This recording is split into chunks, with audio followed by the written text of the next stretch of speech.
Hello everyone and welcome to My Father's Long, Long Legs. Now this game is a very highly rated game, but what's interesting about it is that it's a text-based game. So I've heard it's very, very scary and very good, and it's going to be a lot of reading, which if you've been watching the channel or you've seen another one of the videos, you know is my weakness. I can never read correctly. So if I'm horrible at this, I'd like to apologize in advance. But all right, here we go. My family lived on the southern edge of a certain Midwestern industrial city in an old house, old enough that its basement still had a dirt floor. I was not yet old enough to openly question a parent's behavior, but certainly old enough to recognize its oddness when my father began digging. Oh, what the fuck? You're digging into your house? That's not good. There's plumbing in there. I retain only a single clear memory of the time before the situation became alarming, and my father forsook sunlight forever. Huh? Your father jumped into the hole? I am sitting at the bottom of the wooden stairs that lead down to our basement. Ahead, in the dimness, stands my father, up to his waist, in the hole. Okay, your father's kind of weird. Still in the dark blue uniform from the factory, skin and fabric darkened by the hot breath of machinery, and further smudged down by the damp earth. I watch father with the satisfaction of a child who sees in her parent a well of limitless capability. Upstairs, my mother called out that dinner is done. My father takes one last shovel of earth, turns it over the side of the excavation, and in a single incredible motion, crawls out of the hole simply by pressing the sole of his boot to the lip of the pit and moving his whole body upwards, walking right past me, right up the stairs. Your father is very odd. I don't like it. He was always tall, angular man, as the remaining pictures of him suggest, and to this day I can clearly conjure the marvelous image of my father's long, long legs striding over me as he emerged from the hole. He was to spend years digging beneath our house. Years? Years? Apart from him, there were three of us. My mother, my younger brother, and myself. My mother. There are many things about my mother I do not understand. She first found my father attractive, she admitted to me years later, because of how unusual he was. He had come to the Midwestern industrial town and secured a job at the same factory where my mother was working. There was a practical man. Though a practical man, he read constantly and voraciously in subjects ranging from engine repair to philosophy, a habit installed in him, he had claimed, by his own parents. This was all my father ever said, as his family beyond us. Said of his family beyond us. Any further inquiry into the subject caused him to leave the room or bring up some other pressing issue. Mother once theoried that father had run away from home. Whatever his reason for leaving his family behind, my father did not wait too long before beginning a new one. I was born only a few months after my parents were married. Within a few years, father made enough money that my mother could stay home and watch over me, and not too long after, my brother. Though one night, when my brother was perhaps only a year old, father came home, pulled a brand new shovel from the back of his pickup truck, and descended into the basement, where he began to dig. At first, he told mother that he was preparing to put down a cement floor, suggesting a prelude to a full or partially renovation of the house. As a child, the movements of adults were still largely mysterious to me, and I do not know the specific circumstances under which mothers realized this motive was untrue. Nor do I know exactly what trampled What trampled? What transpired when father told mother that they must go to the basement to discuss the matter closer to its source. For after the door shut behind them, my brother and I were left alone in the house. This is not great. There's bad vibes all over this. My brother cried most of the night while I lay in my own bed, pillows pressed to my ears. The next day, my mother reappeared, quietly preparing our meals, and then locked herself in her bedroom shortly before father returned home and commenced digging once again. What they talk about down there? My father, for his part, stopped sleeping in the bedroom with her, instead taking to the basement, a decision which coincided with the first signs of his terrible metamorphosis. Metamorphosis? What? The changes were slow but noticeable. Father began to grow paler, and by the time the factory closed and he could spend the whole day in the basement, he was as white as chalk. Perhaps it was this general inconvenience of wear, the change in skin tone, and his subsequent emaciation that made him look taller, as if his height increased in proportion to the depth of his project in the basement. Meanwhile, my mother put my brother into preschool and sent me to the latchkey program while she worked to support us. In what seemed a deliberate contrast to my father, she grew somehow darker and smaller. My father dug uninterrupted in the basement for at least a decade, and once I started high school, he did not even leave the basement to join us for dinner. Then my mother left him. Father was sufficiently enveloped in his life's task, and there was no need to reply the arguments from my childhood. Replay the arguments from my childhood.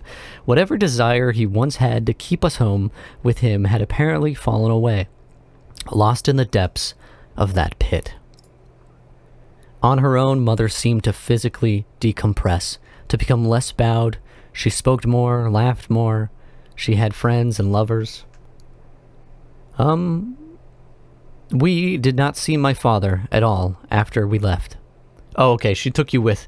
I was about to be like, oh, that's sad. The normal parent left? The one that isn't digging left? On the day we left for good, he did not even come out of the basement. Though, by that point, it was questionable how easy he could get through the doorway. So tall he had grown.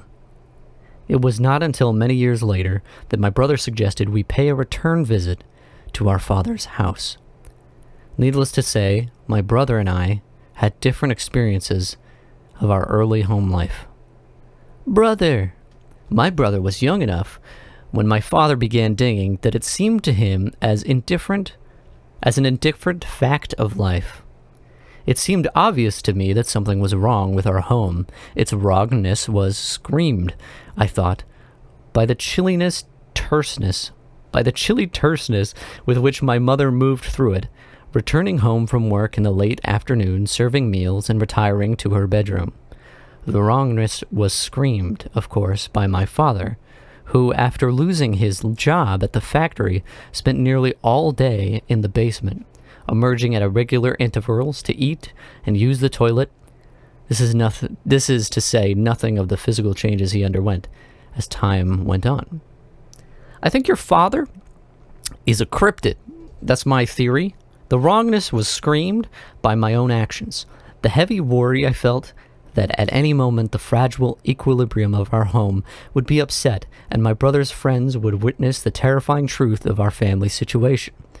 A situation I myself could not begin to articulate, but which I felt ashamedly that an outsider would. Of course, my brother, as young as he was, saw nothing wrong with inviting his friends to our home, and even taking them down to the basement to see what he called, after our father's example, I believe, the renovations. Oh.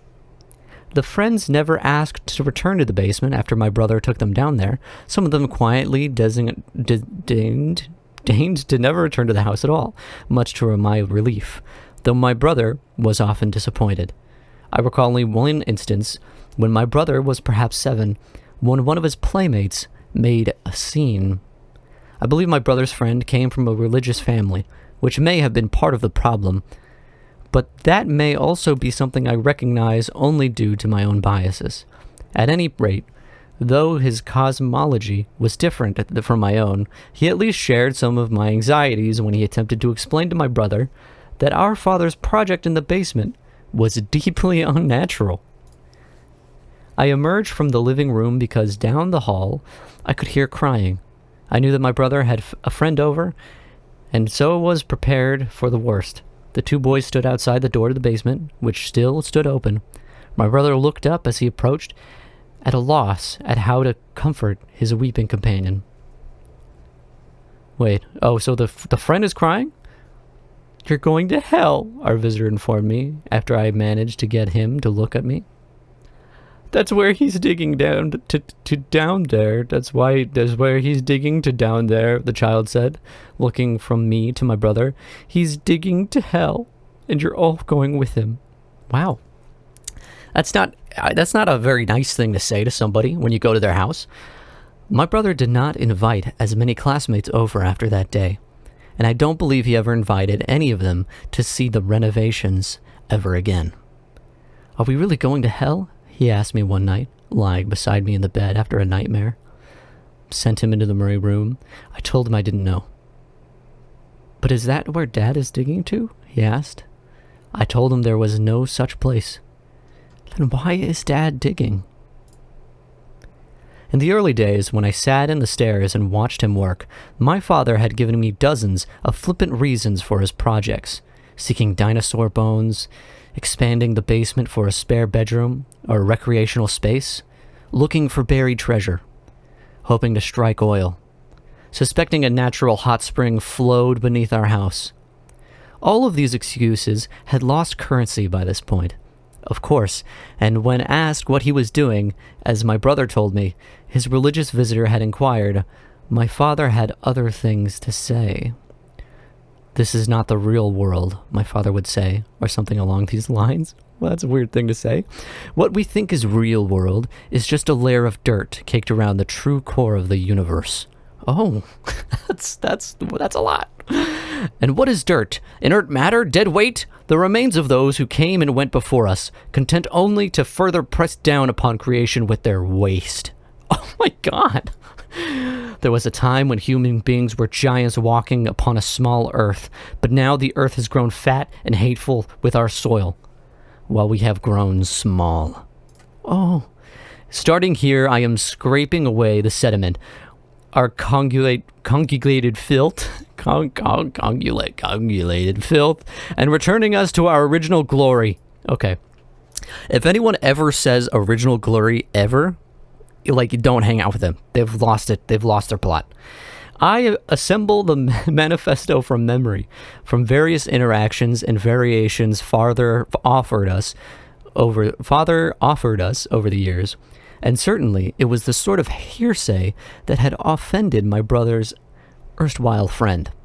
Still, they were not satisfactory answers for me. Answers to us then, and would not be satisfactory for my brother as he huddled fearing hell in my bed. But frankly, I had no other answer for him, and let the matters lapse into silence, which is perhaps why, all these years later, he urged me to come with him back to our father's house. Why? Of course, my experiences played a part in the eventual decision. A year or so before we left my father was the last time I ventured down to the basement. My brother was out with friends, having reached the age when he finally realized that awkwardness that resulted from bringing visitors to our home, and Mother had locked the door to her room and apparently gone to bed. Father was, of course, laboring in the basement, and I was doing homework in the living room while watching television. There came a knock at the door. The man at the porch was squat, but dressed neatly in a suit, coat, and hat. A pair of very well spectacles were perched on the end of his nose, looking minuscule in comparison to his large, round face. "Hello, young lady," he said to me in a labored voice. "Is your father home?" "Who are you?" I asked. The man tiptoed his old-fashioned hat back on his head. Tiptoed. He tipped his old-fashioned hat back on his head, smiling with rubbery lips. "You would have no reason to know me, of course," he said. "But I'm your uncle." That guy's not your uncle. I left the man on the porch, the door locked, while I went to seek my mother's help. Thus I discovered she was unresponsive, as she often was those days. This left me with the only option, to summon my father from the basement. He did not respond when I opened the door and yelled down, though I thought I could hear, faintly, the sound of his digging. Oh my god, that's a deep hole. I looked back to the front door, where I could see through pebbled glass the rotund figure of the man who claimed to be my uncle, and descended the wooden stairs into the basement. Oh, there's stairs. The only light, as always, came from a single light bulb hanging from the ceiling. My father had learned to operate in these conditions, but for me, the lack of illumination cast the labyrinth below into a mess of confusing and seemingly contradictory paths of damp, dark earth, and only slightly blacker shadows. Father had first attempted to dig straight down, but as the years went on, he elaborated his original plans, angling outward from the center of the basement at the depth of perhaps 15 feet. From there, he began to hollow out the entirety of the basement with one long looping path, threaded and bent around itself like some mysterious length of viscera. With some monstrous length of viscera, all the while continuing his march downward. I stood at the bottommost stair that, as I thought of it, still properly belonged to the house. By my feet was a stack of unfamiliar books. They were old, with blank but warped brown covers. Next to them was what appeared to be an antique child's rattle, caked with dirt, and several rocks chipped into various unnatural but vaguely instrumental shapes. I turned into the void and called for my father. Okay, maybe we just leave the father in the hole. No response came, but I grew more certain that I could hear, however distantly, the sound of my father's shovel. I called for him again, this time giving also my purpose for interrupting his work. "There's a man at the door," I said. "He says he's my uncle." I stood and waited, and as I did so, the sound of digging stopped. Oh no. My father had emerged in a minute or so later, unfolding himself from the narrow bends of his maze, his pale skin covered only by the rags of his clothing, and everywhere dusted gray with soil, including, I noted, the corners of his mouth, which seemed stained particularly thoroughly, and much more darkly. What have you been eating?" "Your uncle," Father rumbled. Not quite asking a question, he added, "My brother." I nodded. "Show him in," he ordered. Okay, the squat stranger, my uncle, who I remember smelled of sour milk, seemed elated by his prospects. I led him down the basement stairs, his agitation growing exponentially until he saw my father standing at his full height. It must have been at least 8 or 9 feet then, I think, at the entrance of his renovation. Okay, I knew to take my leave. As I ascended the stairs, I heard the visitor remark that my father seemed to have done very well for himself, all things considered. What is going on? I never again saw the man who claimed to be my uncle, either that day or any day after. Perhaps not coincidentally, this was also my last clear memory of my father, and the one that returned to me many years later when my brother suggested we return to our father's house. Why would you ever go back to this? This is a bad idea. It seemed my brother wanted to put his mind at ease by checking up with our father, who had been left alone now for slightly longer than we had lived with him. On the one hand, I appreciated my brother's sentiment, even if I felt it was misplaced. On the other hand, I knew I could not stop him. His feelings toward my father had always been more lenient. The only question was, would I go along with him or let him take the visit on his own? Oh God.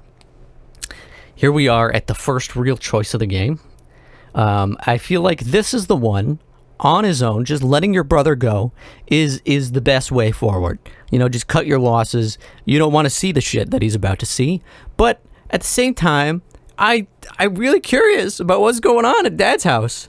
So I gotta go with him. We decided upon a day to visit our childhood home, where we assumed our father still lived, and decided to meet him there one afternoon the following week. But there must have been somewhere. But there must have somewhere been a miscommunication? I was late. I must have been late. The alternative is that, for his own purposes, my brother arrived early to see our father before I did, and I do not wish to contemplate why that would be. Okay. The town was considerably less industrial than it had been, though the taste of industry still laced our water and air. The old neighborhood, not the most affluent even in former times, had fallen into further disrepair. The houses up and down the block stood weathered, and it seemed empty. The sidewalks buckled around thick protrusions and sickly weeds, which reached out into a potholed street, protruding fingers of the overgrown lawns. The only sign of habitation was a single car, my brother's car, parked outside our old home. The doors were locked, the windows rolled up, a hand pressed into the hood told me it was not warm, but apart from that, I had no way of guessing how long the vehicle had been there unattended. Ahead, the house waited. A hand pressed to the hood told... Oh, yeah, you put your own hand on the hood of the car, okay. I thought they found a hand. I was like, okay. It seemed not much different from the rest of the buildings. Scrapped down the gray bones by the elements, the windows were gone, without even slivers of glass remaining, and the porch had bowed, now held staggering pool of rainwater. The front door stood open, at an angle, its lowermost hinge having rusted and snapped in two. Oh, this is... Yep. Okay. I stepped carefully onto the rotting porch. I slipped inside and found myself in an old living room. The floor was littered with trash and chunks of plaster dropping from the ceiling. The television was gone, though a lighter patch in the shredded wallpaper marked its former location. The couch had collapsed and now seemed covered with mounds of some sort of gray mold or fungus. Ahead was the central hallway of the house, and I could see that the door to the basement had been wholly removed. That was too inconvenient for you? Couldn't open the door? I called out my brother's name and stood for a moment, looking down into the unrelenting darkness. Of course the power was out. It was probably disconnected long ago. But a flashlight lay on the floor just outside the basement entrance. Oh, that's too inviting. That's too inviting. My brother's? The flashlight seemed quite new. I flicked it on and pointed it down the basement, but it penetrated far enough only to reveal the foot of the stairs. I called my brother's name again and waited. There was still no response. Don't go in there. Assuming the basement was anything like as I had last seen it, my brother could have easily gotten hurt if he went down without his flashlight. He might have been lying down there, just beyond the stairs, unconscious. I had to make a move. Okay. You're thinking too real world. You're thinking like, oh no, maybe my brother slipped. I'm thinking like your brother's head is gone. He's in a cocoon. He's going to be a creature. Flashlight ready. I went into the basement. Oh, that's cool. I like that. The stairs creaked beneath my feet. Oh, I reached the bottom, and when my flashlight returned, only the slope heading deeper beneath the house. I knew my father had done quite a bit of work in the decade since we left. Okay. Wow, the flashlight made this worse. I do have to say. I'm much more uncomfortable than I was before. I went down. I called for my brother. I walked to the left. I walked to the right. Oh, no! No, dude! I don't want to make more choices. I called for my brother. Only my breathing echoed back through those chambers of barren earth. Okay. I walked further into the darkness. Around me, there was nothing but darkness. Oh, I'm sure. I walked further onward. I called for my brother again and received no answer. Why is no answer highlighted? No answer. How long have I been down there? Down here. How long have I been down here? Huh. I turned to the right. I followed the sound of digging. Okay. In the distance, the sound of the shoveling did not break its rhythm, as if the digger did not know or care if I was there. I followed the sound of digging. I walked further into the darkness. I walked further into the darkness. I called for my brother's name again. I followed the sound of the digging. I turned right.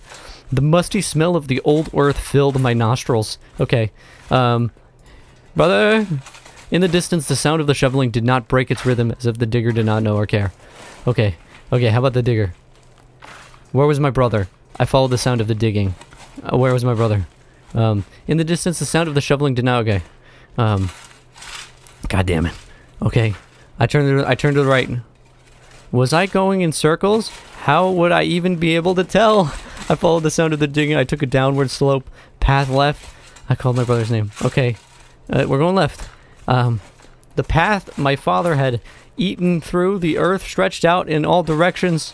There's no sign of my brother. I called out my brother's name again. I followed the sound of the digging. I turned right. Oh god, I think I have to follow the sound of the digging, and I don't like that. Where's my brother? Oh god. Oh. Oh. Dad? Oh, it's so uncomfortable when there was no sound this whole time, and now there is. Oh my god. Oh, fuck. Oh, Dad, look. You're gonna, like me still, right? You're gonna be, cool with me because I'm your daughter? Or...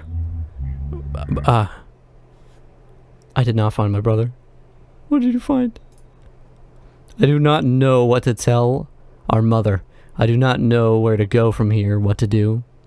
It is true I gave up my search, but once I saw what lived there, had been living there all these years, or more precisely, what had grown there, I ran from the basement. Somehow, by my own lack of some other's design, I made it out of the darkness, though my brother has not. There is a chance, I think, that he may still be alive. My guilt is heavy. I do not doubt that. But it is outweighed by the fear I experienced when I came face to face with that terrible result of my father's attempted renovations of a rotted world. I once told my brother there is no such place as hell. I still believe that to be true, but wherever my little brother is now... Oh god. Oh no, there's nothing. Oh fuck, this is... Oh! I wonder if he's grown as tall as our father. Oh! My father's long, long legs. Oh my god. Wow, that was... that was fucked up. I hated that. It was really, really good though. That was well written. It was a fun story. I don't understand the purpose. I don't know why you did this to me, but I appreciate it. So thanks everybody. And if you enjoyed the video, be sure to like or subscribe or I don't know, do the YouTube stuff. And I'll see you in the next one. Bye-bye.